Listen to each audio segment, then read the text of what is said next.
Assalamualaikum warahmatullahi wabarakatuh. Kami dari kelompok 1 akan mempresentasikan mengenai transfer pricing atau harga transfer.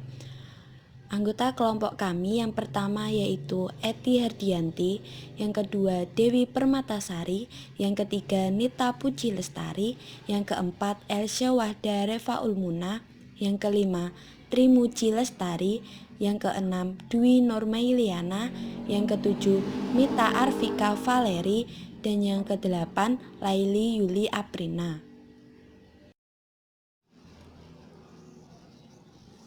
Globalisasi ekonomi telah membawa dampak semakin meningkatnya transaksi internasional.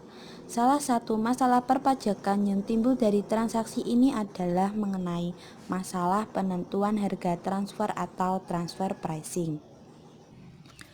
Mengapa demikian? Jawabannya bisa kita dapatkan dari penjelasan slide-slide berikut. Sebelumnya, perlu kita ketahui mengenai apa itu harga transfer. Harga transfer sering disebut juga sebagai transfer pricing atau intracompany pricing atau intercorporate pricing atau interdivisional pricing atau internal pricing. Harga transfer adalah harga yang diperhitungkan untuk pengendalian manajemen atas transfer barang dan jasa antar pusat pertanggungjawaban laba atau biaya, termasuk determinasi harga untuk barang, imbalan atas jasa, tingkat bunga pinjaman, beban atas persewaan, dan metode pembayaran serta pengiriman uang. Secara netral, harga transfer merupakan strategi dan taktik bisnis tanpa motif pengurangan beban pajak. Dan secara peyoratif, harga transfer adalah upaya untuk menghemat beban pajak dengan taktik, yaitu menggeser laba ke negara yang tarif pajaknya rendah. Maksudnya yaitu harga yang ditetapkan oleh perusahaan multinasional dengan maksud untuk mengalokasikan penghasilan dari suatu perusahaan ke perusahaan yang lain pada negara yang berbeda dalam perusahaan multinasional tersebut dengan tujuan menurunkan laba kena pajak di negara yang mempunyai tarif pajak tinggi dan mengalihkan labanya di negara lain yang tarif pajaknya rendah atau bahkan nol, terutama apabila antara negara-negara tersebut tidak mempunyai peraturan anti penghindaran pajak. Perusahaan-perusahaan multinasional dapat dengan mudah menentukan harga barang, jasa, atau harta tak berwujud untuk tujuan penghindaran pajak. Selanjutnya yaitu mengenai perkembangan dari transfer pricing. Faktor-faktor yang mendorong berkembangnya transfer pricing yang pertama yaitu pergeseran menuju desentralisasi, divisionalisasi, dan penggunaan konsep corporate profit center. Dan yang kedua, pemanfaatan transfer pricing dalam bisnis dan investasi internasional. Yang ketiga, pengawasan transfer pricing oleh aparat perpajakan dan bea cukai di beberapa negara. Dan yang terakhir, keperluan pengungkapan segmentasi informasi dan transaksi antar unit dalam grup perusahaan. Sub pembahasan selanjutnya yakni perusahaan multinasional. Berikut pengertian perusahaan multinasional menurut beberapa ahli. Yang pertama, menurut Frederick dan Gerard, perusahaan multinasional mentransferkan teknologi ke seluruh dunia, meningkatkan modal di tempat yang paling terjangkau, sering menghasilkan di tempat yang biayanya lebih rendah, dan mengembangkan pasar dimanapun orang yang akan membeli produk dan layanannya.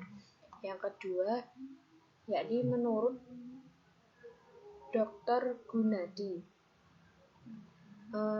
perusahaan multinasional adalah perusahaan yang beroperasi di berbagai negara dengan membuka cabang, mengorganisasikan anak perusahaan, atau melakukan kontrak keagenan dan sebagainya. Selanjutnya pengertian yang ketiga menurut Christopher dan Robert Parker. Mereka menyatakan bahwa perusahaan multinasional mungkin secara luas sebagai perusahaan yang memproduksi barang atau jasa di 2 atau lebih negara. Dan yang terakhir yakni pengertian menurut Robert Tyndall. Ia menyatakan bahwa perusahaan multinasional adalah gabungan dari perusahaan-perusahaan yang berbeda secara nasional melalui kontrol manajerial atau kontrak dan merupakan unit ekonomi. Nah, dari beberapa definisi tersebut dapat disimpulkan bahwa perusahaan multinasional adalah perusahaan yang beroperasi melewati lintas batas antar negara yang terkait hubungan istimewa, baik karena penyertaan modal saham, pengendalian manajemen, atau penggunaan teknologi dapat berupa anak perusahaan, cabang perusahaan, agen, dan sebagainya, dengan berbagai tujuan antara lain untuk memaksimalkan laba setelah pajak atau meminimalkan pajak. Selanjutnya yakni hubungan istimewa. Hubungan istimewa terjadi antara induk perusahaan dengan anak perusahaannya atau dengan cabang-cabangnya atau perwakilannya yang berada di dalam negeri maupun berada di luar negeri. Nah, di Indonesia ini diatur dalam pasal 18 ayat 3, 3A, dan 4 Undang-Undang Pajak Penghasilan yang menyatakan sebagai berikut. Yang pertama, Dirjen Pajak berwenang menentukan kembali besarannya penghasilan dan pengurangan serta menentukan utang sebagai modal untuk menghitung besarnya penghasilan kena pajak bagi wajib pajak yang mempunyai hubungan istimewa dengan wajib pajak lainnya sesuai dengan kewajaran dan kelaziman usaha yang tidak dipengaruhi oleh hubungan istimewa. Yang kedua, Dirjen Pajak berwenang melakukan perjanjian dengan wajib pajak dan bekerja sama dengan otoritas pajak negara lain untuk menentukan harga transaksi antar pihak yang mempunyai hubungan istimewa sebagaimana dimaksud dalam ayat 4 yang berlaku selama satu periode tertentu dan mengawasi pelaksanaannya serta melakukan negosiasi setelah periode tertentu tersebut berakhir. Yang ketiga, hubungan istimewa dianggap ada apabila yang pertama, wajib pajak mempunyai penyertaan modal langsung atau tidak langsung paling rendah 25% pada wajib pajak lain, atau hubungan antara wajib pajak dengan penyertaan paling rendah 25% pada dua wajib pajak atau lebih. Demikian pula hubungan antar dua wajib pajak atau lebih yang disebut terakhir.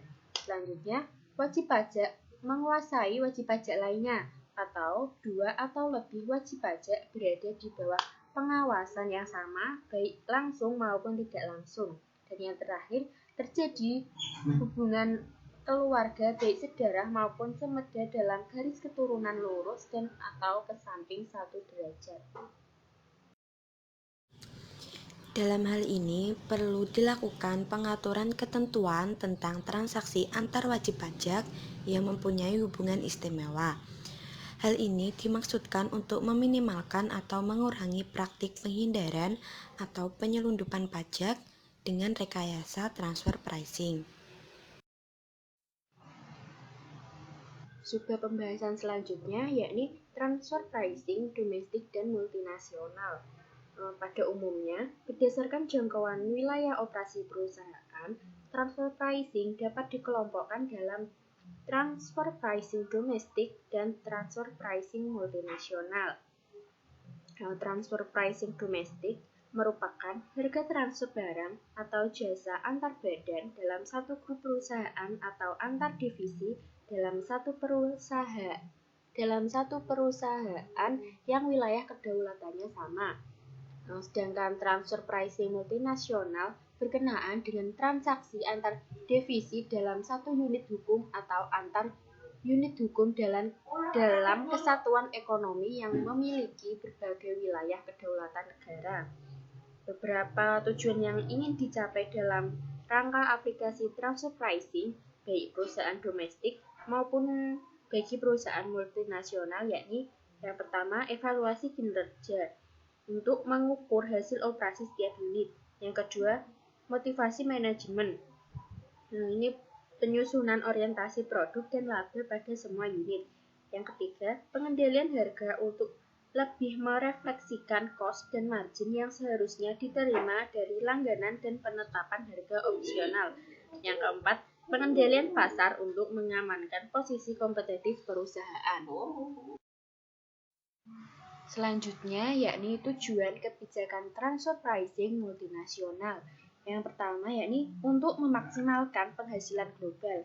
Yang kedua, mengamankan posisi kompetitif anak atau cabang perusahaan dan penetrasi pasar. Yang ketiga, evaluasi kinerja anak atau cabang perusahaan mancanegara. Yang keempat, penghindaran pengendalian devisa. Yang kelima, mengontrol kreditabel asosiasi. Yang keenam, meningkatkan bagian laba joint venture. Yang ketujuh, reduksi resiko moneter. Yang kedelapan, mengamankan cash flow anak atau cabang perusahaan yang memadai. Dan yang terakhir, membina hubungan baik dengan administrasi tuan rumah. Perusahaan multinasional dan aspek pajaknya.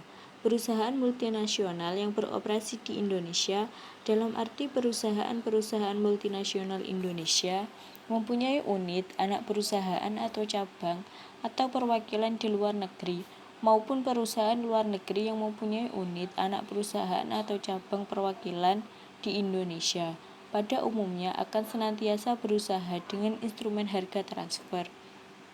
Mencapai salah satu tujuannya memaksimalkan keuntungan dengan berupaya meminimalkan beban pajaknya, terutama pajak penghasilan badan.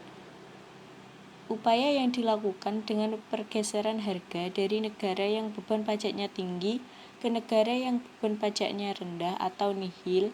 Selain itu, diadakan pula perjanjian bilateral di bidang perpajakan dengan maksud antara lain untuk menghindarkan pengenaan pajak berganda sehingga beban pajak dapat ditekan.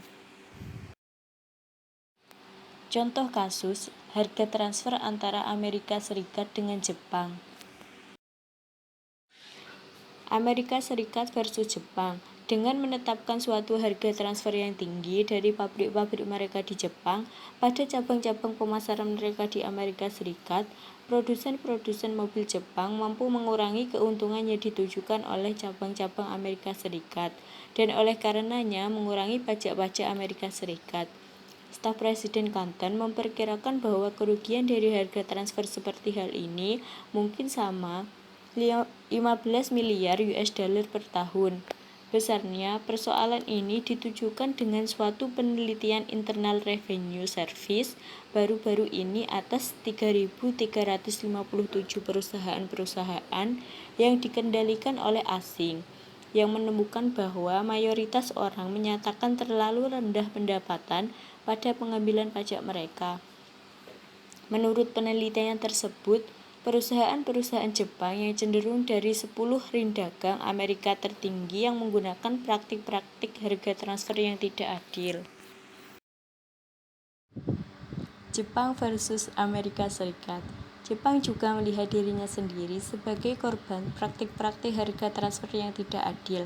National Tax Administration Agency, Jepang membebankan Coca-Cola dengan 145 juta US dollar dalam pajak-pajak tambahan untuk tahun 1990 sampai 1992 karena penyelewengan harga transfer yang bersekutu. Mereka juga membebani American International Group dengan 87 juta US dollar dalam pajak tambahan untuk suatu ketidaksepakatan harga transfer. Tanggapan Internal Revenue Service dalam Amerika Serikat adalah bahwa masing-masing cabang asing harus saling membuktikan bahwa harga transfernya sudah wajar. Artinya, hal yang sama dengan apa yang akan dicapai oleh pihak-pihak yang tidak terkait. Yang selanjutnya yang ketiga adalah tipe dan metode dari harga transfer.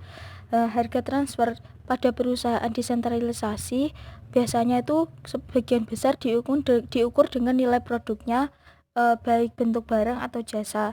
Harga transfer juga dapat dibandingkan dengan harga pasar apabila terjadi transaksi antara perusahaan dengan pihak ketiga yang tidak ada hubungan istimewa.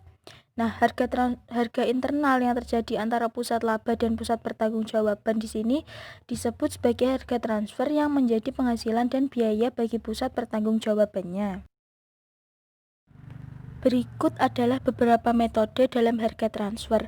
Yang pertama adalah metode harga transfer berbasis pasar atau market-based transfer price. Metode transfer harga transfer berbasis pasar di sini, penggunaan harga transfer berbasis pasar cukup objektif yang sebagian pemilik perusahaan mengharap pusat pertanggungjawaban laba akan mendekati harga transfer.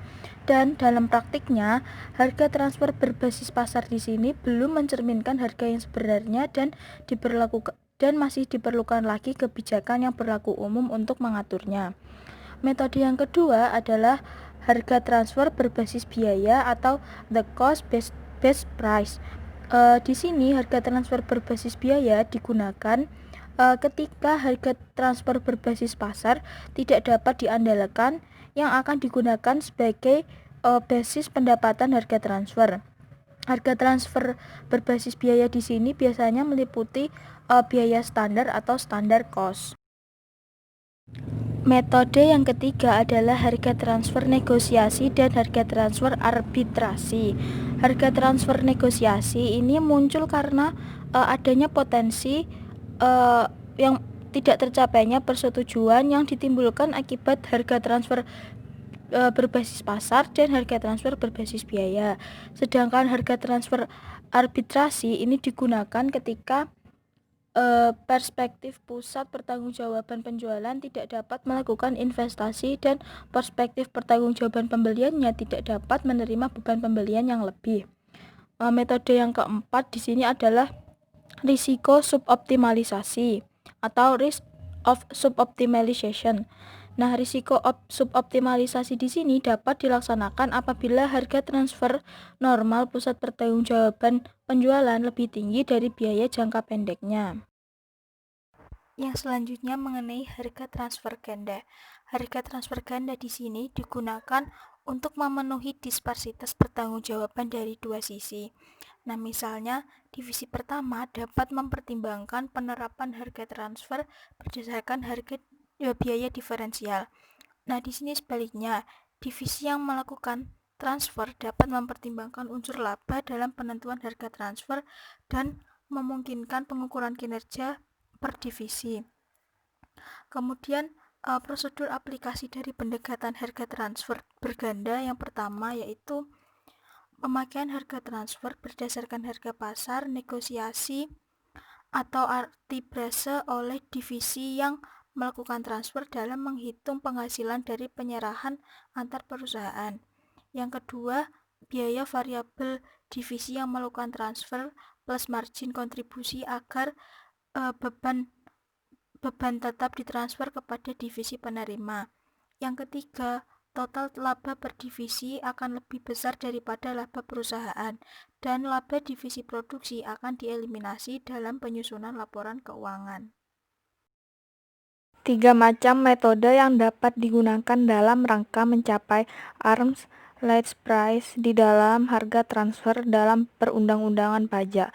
Yang pertama ada comparable uncontrolled price atau harga transfer di pasar bebas yang terjadi atas transaksi yang dilakukan oleh pihak-pihak berkepentingan yang tidak berafiliasi. Yang kedua ada cost plus. Lazimnya markup berkisar antara 20% sampai dengan 50%. Yang ketiga ada resale price dimulai dengan harga penjualan di pasar bebas, kemudian ditelusuri ke belakang dimulai dengan harga pembelian wajar intragroup ditambah dengan suatu margin tertentu yang merefleksikan biaya, usaha, dan risiko dari intragroup yang melakukan pembelian. Pasal 18 ayat 1, Menteri Keuangan berwenang mengeluarkan keputusan mengenai besarnya perbandingan antara utang dan modal perusahaan untuk keperluan perhitungan pajak berdasarkan undang-undang ini. Pasal 18 ayat 2, Menteri Keuangan berwenang menetapkan saat diperolehnya dividen oleh wajib pajak dalam negeri atas penyertaan modal pada badan usaha di luar negeri selain badan usaha yang menjual sahamnya di Bursa Efek dengan ketentuan sebagai berikut. Besarnya penyertaan modal wajib pajak dalam negeri tersebut paling rendah 50% dari jumlah saham yang disetor atau secara bersama-sama dengan wajib pajak dalam negeri lainnya memiliki penyertaan modal paling rendah 50% dan jumlah saham yang disetor. Pasal 18 ayat 3 yaitu Direktur Jenderal Pajak berwenang menentukan kembali besarnya penghasilan dan pengurangan serta menentukan utang sebagai modal untuk menghitung besarnya penghasilan kena pajak bagi wajib pajak lainnya sesuai dengan kewajaran dan kelaziman usaha yang tidak dipengaruhi oleh hubungan istimewa. Pasal 18 ayat 3A yaitu Direktur Jenderal Pajak berwenang melakukan perjanjian dengan wajib pajak dan bekerja sama dengan pihak otoritas pajak negara lain untuk menentukan harga transaksi antar pihak-pihak yang mempunyai hubungan istimewa sebagaimana dimaksud dalam ayat 4 yang berlaku selama suatu periode tertentu dan mengawasi pelaksanaannya serta melakukan renegosiasi setelah periode tertentu tersebut berakhir.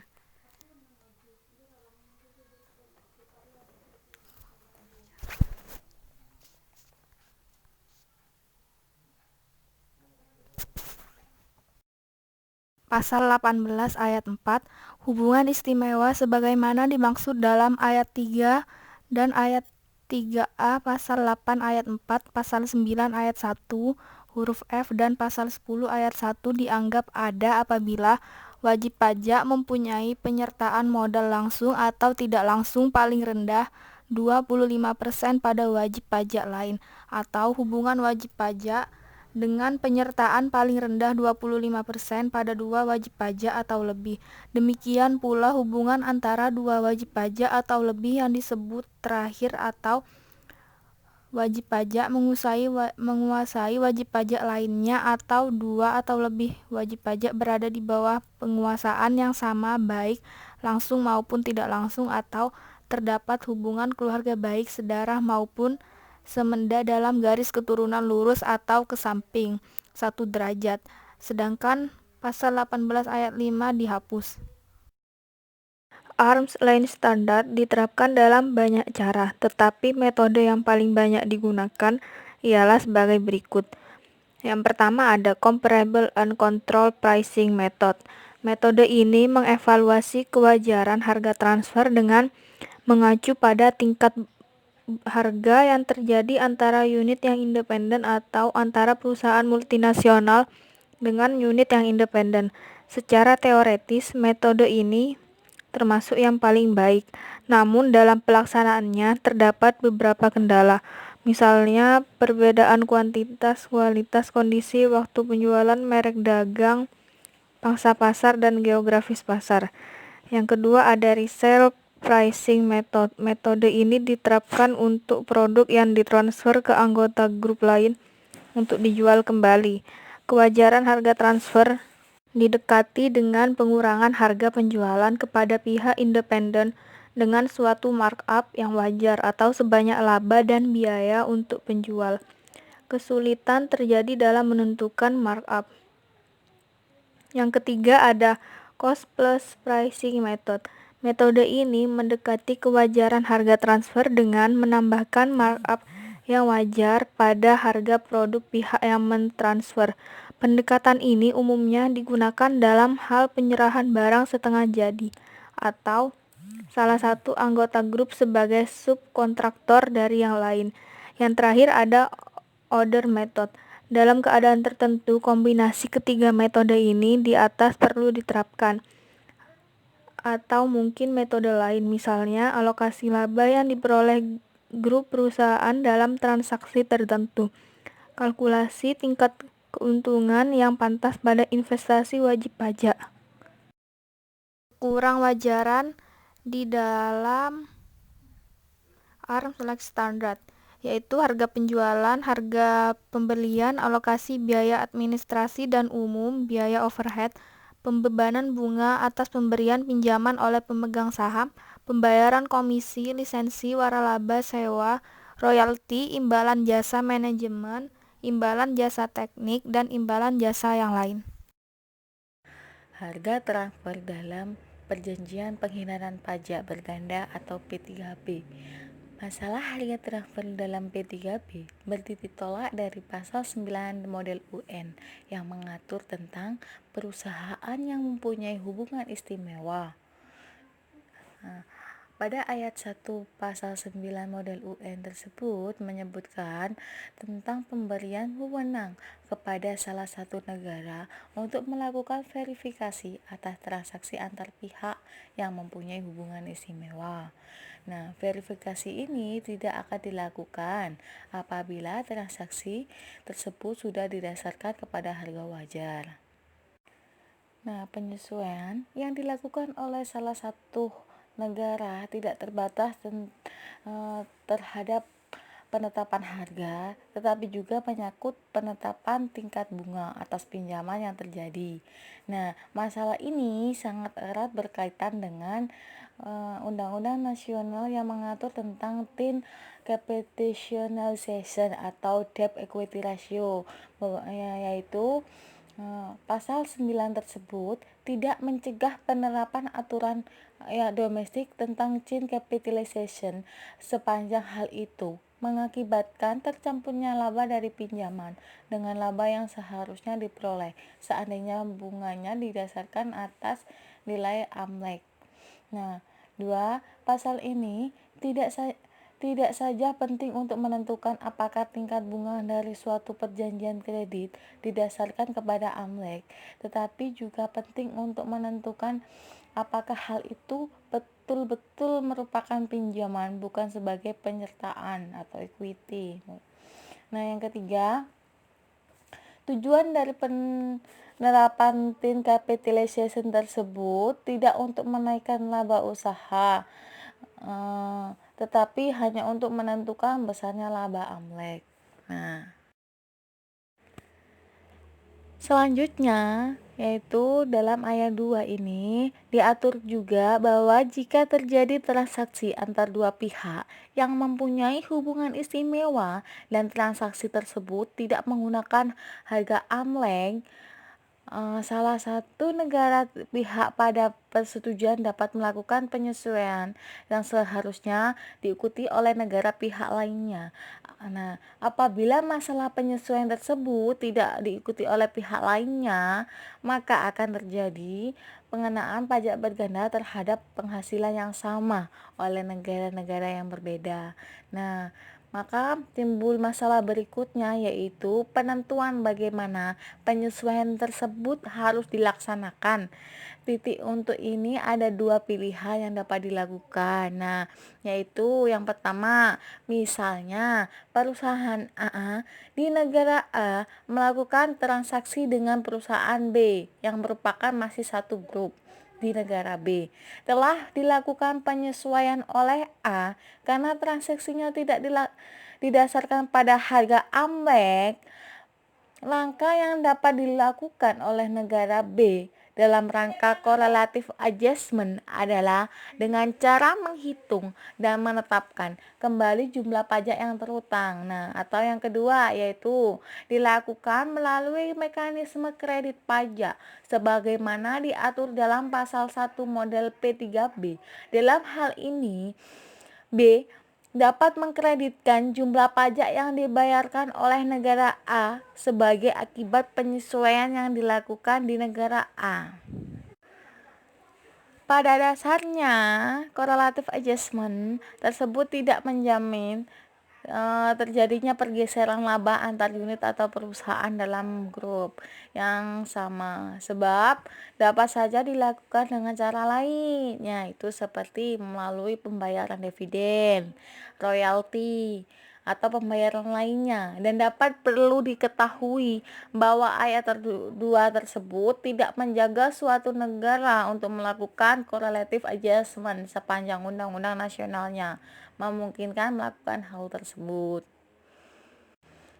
Nah, sedangkan dari sudut pandang perusahaan multinasional, harga transfer pricing tersebut merupakan alat untuk memobilisasi laba bagi kepentingan perusahaannya sendiri. Sedangkan di pihak aparat perpajakan selalu menginginkan agar transaksi yang terjadi antar unit atau perusahaan tersebut dilaksanakan dengan harga amblek sesuai dengan prinsip yang dianut oleh OECD.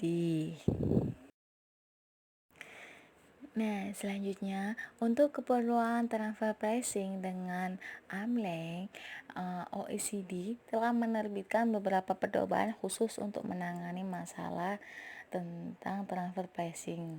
Nah, yang pertama yaitu dengan analisis tentang transaksi yang dapat dibandingkan atau comparability analysis. Nah, untuk faktor-faktor yang menentukan perbandingan tersebut yaitu antara lain satu, yaitu adanya karakteristik barang atau jasa. Dua, analisis fungsi dari masing-masing pihak. Tiga, syarat-syarat yang terdapat dalam kontrak. Empat, situasi ekonomis, geografis, luasnya pasar dan tingkat persaingannya, kedudukan pembeli dan penjual, serta tersedianya barang substitusi. Nah, yang kelima yaitu strategi usaha, inovasi dan pengembangan produk baru, tingkat diverifikasi, metode, dan seterusnya. Nah, yang kedua yaitu adanya pengakuan atas transaksi yang dilakukan. Transaksi yang dilakukan oleh pihak-pihak yang mempunyai hubungan istimewa hendaknya dapat diterima oleh aparat perpajakan sebagaimana adanya. Sebab bila tidak demikian dan dikoreksi oleh aparat perpajakan, maka kemungkinan akan terjadi double taxation akibat tidak terdapatnya pendapat yang sama yang dianut oleh masing-masing negara.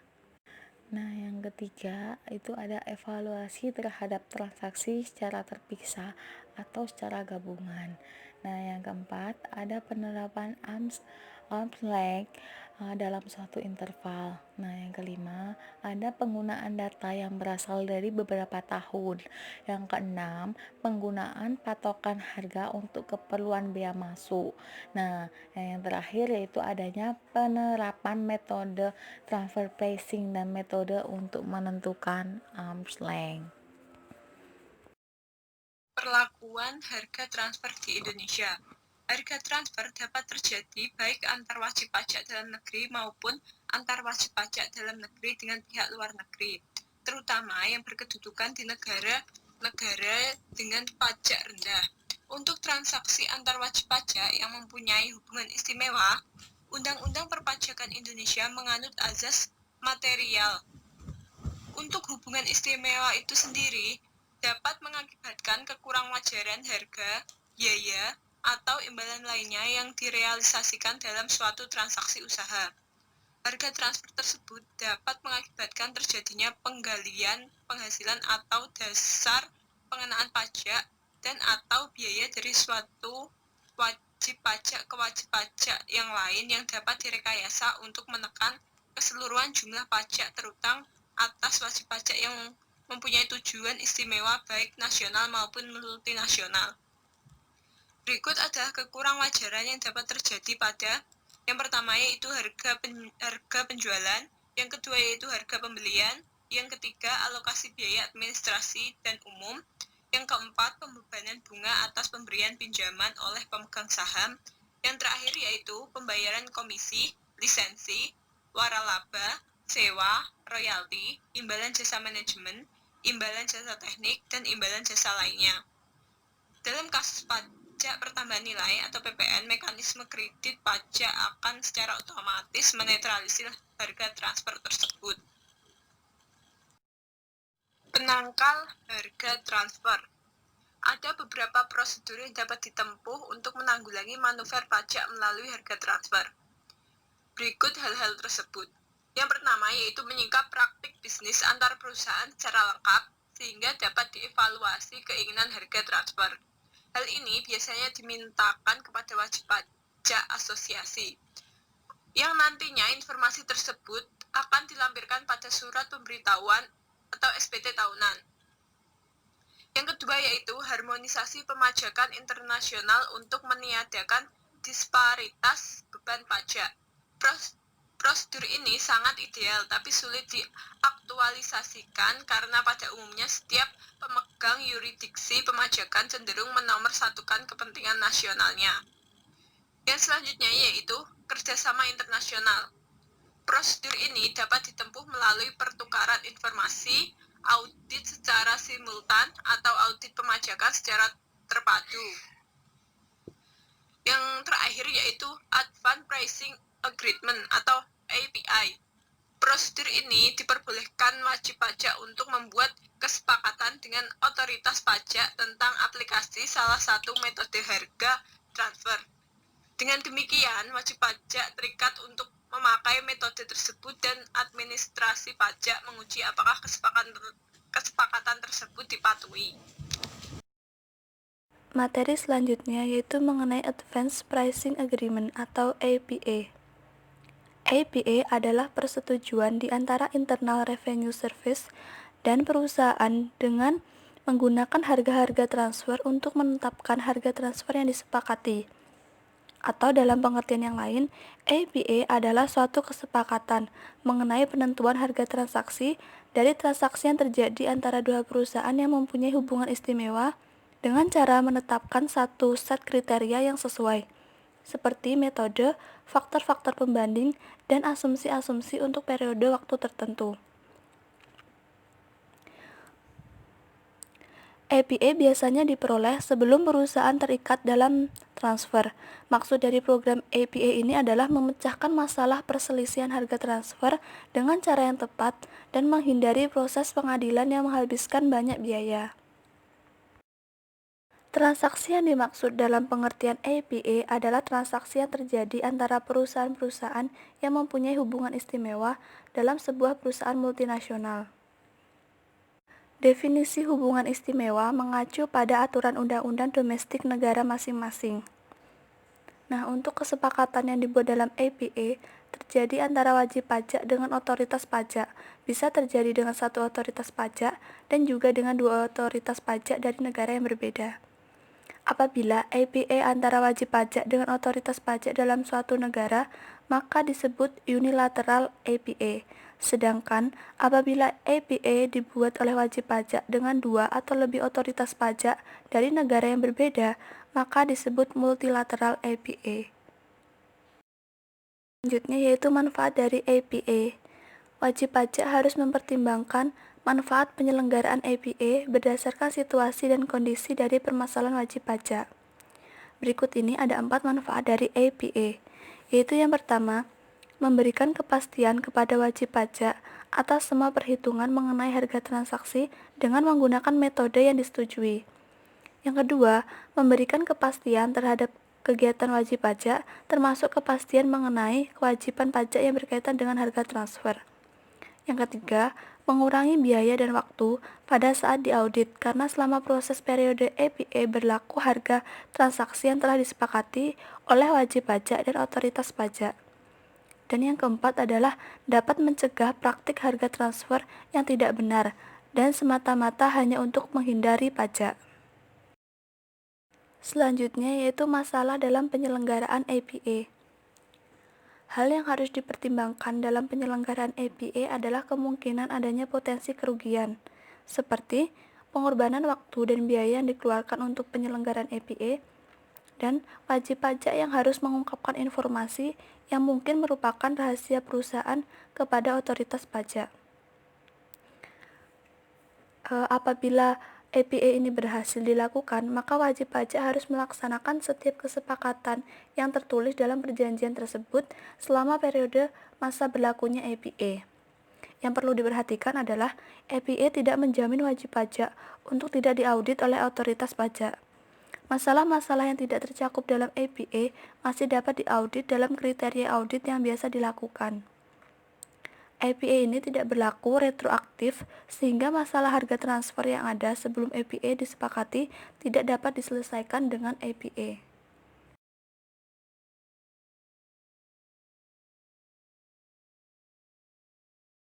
Perlakuan harga transfer di Indonesia. Harga transfer dapat terjadi baik antar wajib pajak dalam negeri maupun antar wajib pajak dalam negeri dengan pihak luar negeri.